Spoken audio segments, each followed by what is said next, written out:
આ ભાઈ તમારો છે, હું બદલો જરૂરથી લઈશ.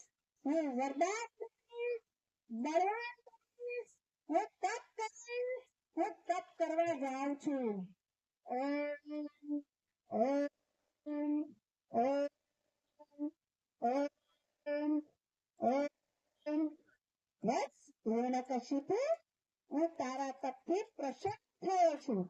તારે જે વરદાન માંગવું હોય તે માંગ. પ્રભુ, હું ત્રણેય લોકમાં શક્તિશાળી બનું એવું વરદાન આપો. બસ તું વરદાન માંગ. તો પ્રભુ, રાતે ના મરું, દિવસે ના મરું, ઘરમાં ના મરું, બહાર ના મરું, આકાશમાં ના મરું, પાતાળમાં ના મરું, અસ્ત્રથી ના મરું, શસ્ત્રથી ના મરું, માણસથી ના મરું, પ્રાણીથી ના મરું, પૃથ્વી પરની કોઈ પણ વસ્તુથી ના મરું. તથાસ્તુ. હું ત્રણેય લોકનો સ્વામી છું. મને કોઈ જ મારી નહીં શકે. હું જ ભગવાન છું. મને પૂજો. હા હા હા હા. મહારાજનો જય હો. મહારાજનો જય હો. મહારાજનો જય હો. મહારાજ, આપને ત્યાં પુત્રનો જન્મ થયો છે. હિરણ્યકશિપુ ખુશ થઈ બળવાનોને ભેટ આપે છે. આખા રાજ્યમાં ઢંઢેરો પીટાય કે આજે બધા આનંદ ઉત્સવ મનાવો. સાંભળો સાંભળો સાંભળો. મારા પુત્રનું નામ શું રાખીશું? મહારાજ, આપના પુત્રનું નામ પ્રહલાદ રાખવામાં આવ્યું છે. પ્રહલાદ ધીમે ધીમે મોટો થવા લાગ્યો, પણ તે ભગવાન વિષ્ણુનો ભક્ત બનવા લાગ્યો. તે હંમેશા ઓમ નમો ભગવતે વાસુદેવાયનો મંત્ર કરતો જ રહેતો. પ્રહલાદ, તું વિષ્ણુને નહીં મને પૂજ. હું જ ભગવાન છું. પણ પ્રહલાદ ભગવાન વિષ્ણુને જ ભજે છે. તે ક્યારેય પ્રાર્થના છોડતો નથી. હવે હું આ પુત્રનું શું કરું? મહારાજ, તેને કંઈક સજા આપો અથવા મારી નાખો. રાજાને આ સલાહ ગમે છે અને આજ્ઞા આપે છે. બળવાન, આ પ્રહલાદને પર્વત પરથી ફેંકી દો. ઉદાસ ચહેરો મહારાજ પ્રહલાદને વિષ્ણુ. મહારાજ, પ્રહલાદને તો ભગવાન વિષ્ણુએ બચાવી લીધો છે. તેને ઝેરી જીવજંતુઓ સાથે રાખી દો.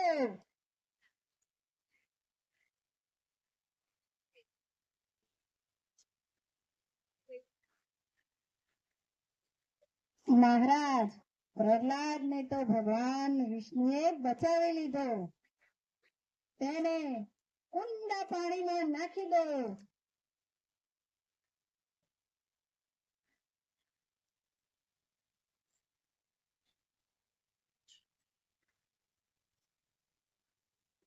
પ્રહલાદને તો ભગવાન વિષ્ણુએ બચાવ્યો છે.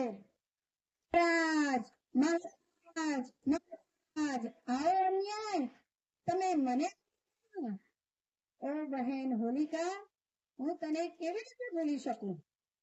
હા ભાઈ, તમે મને ભૂલી ગયા કે મારે પણ ભગવાન વિષ્ણુનું વરદાન છે કે આ મને ક્યારેય બાળી શકશે નહીં. હા બહેન, પણ તેનું અત્યારે શું છે? મને જરા વિસ્તારથી કહો. મહારાજ, તમે પ્રહલાદને મારવા માંગો છો. હું તમને મદદ કરીશ. કઈ રીતે બહેન? હું પ્રહલાદને લઈને ખોળામાં બેસીશ. તમે આગ લગાવજો, જેમાં વરદાનના લીધે પ્રહલાદ બળી જશે અને હું બળી જશે અને મરી જશે. આજે સાંજે જ આમ કરીએ. સાંજે હોલિકા પ્રહલાદને ખોળામાં લઈને બેસે છે અને આગ લગાડવામાં આવે છે. ગામના બધા જ લોકો ભેગા થઈ ભગવાનને પ્રાર્થના કરે છે કે આ કુંડા બાળકને બચાવો. પ્રભુ બધાની પ્રાર્થનાથી અને પ્રહલાદની ભક્તિથી ભગવાન વિષ્ણુ તેને બચાવે છે. બચાવો બચાવો પ્રભુ આપ બચાવે છે. હું મરી રહ્યો છું. અંતે હોલિકા આગમાં બળી જાય છે અને આનંદ ખુશી મનાવે છે.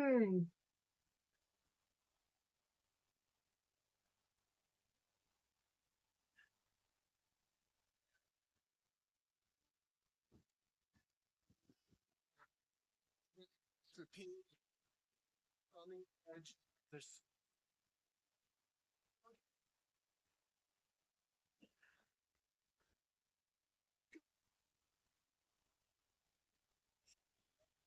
તારો વિષ્ણુ ક્યાં છે? તારા પ્રભુ બધે જ હા તો સાંભળ આ લખનના થાંભલામાં હા બધી જ જગ્યાએ છે મારા પ્રભુ. તો પ્રહલાદ તારા પ્રભુને ભેટ લે.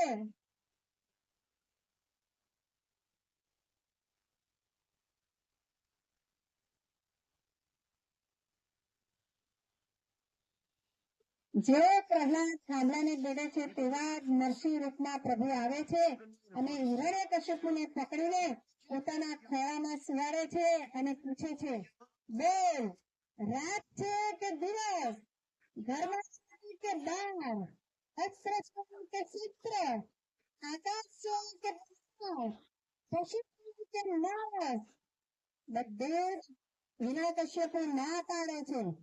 પ્રભુ પોતાના નળથી તેની છાતી ચીરી નાખે છે અને મારી નાખે છે.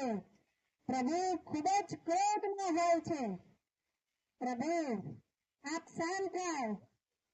તમારા મૂળ સ્વરૂપમાં અમને દર્શન આપો. બોલે ભગવાન નરસિંહની. પોતાના નળથી તેની છાતી ચીરી નાખે છે અને મારી નાખે છે. પ્રભુ ખૂબ જ ક્રોધમાં હોય છે.